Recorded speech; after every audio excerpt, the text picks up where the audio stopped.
po siyang dapat na ihingi ng tawad, akin pong i-enumerate. At mukhang nakalimutan niya itong ihingi ng tawad. Una po. So ito mga kaibigan, pakinggan po natin. Pumalag po si Yusek Castro, no, sa pag-anunsyo ni VP Sara na tatakbo siya pagka-presidente sa 2028. No?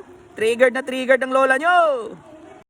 Mas dapat niyang inunang humingi ng tawad sa taumbayan, lalong-lalo na sa mga biktima ng EJK.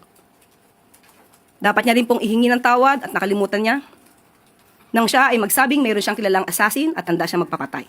At ang assassin na to ay nag-agree or sumang-ayon sa kanyang plano. Dapat ihingi niya rin ng tawad ang mga fake news na ibinandera niya sa taumbayan.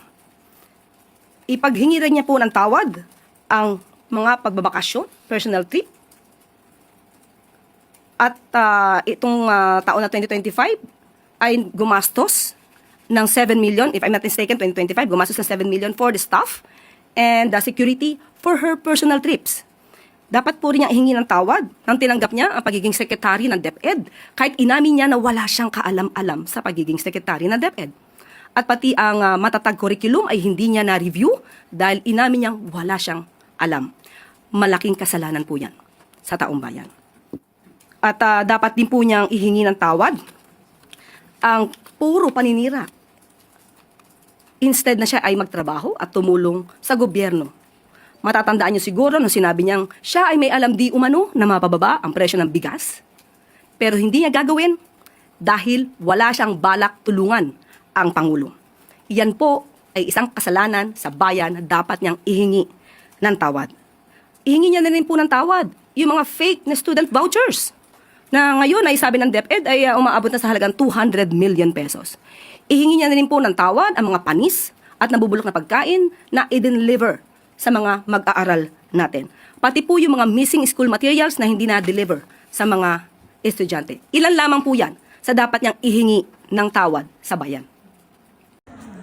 So ayun, no?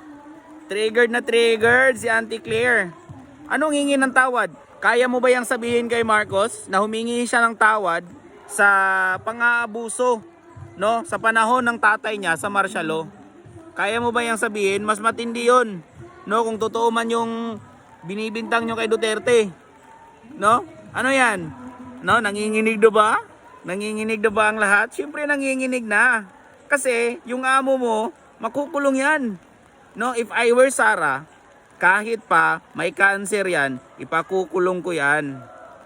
Tulad ng ginawa nyo kay Digong, no, na 80 years old, pinadala nyo sa Hague. No? If I were Sara, ipakukulong ko yan si Marcos. Kahit pa may cancer yan, kahit pa 50-50 na yan, ipakukulong ko pa rin. Siyempre, for humanitarian reason, padadalhan ko lang ng doktor, no?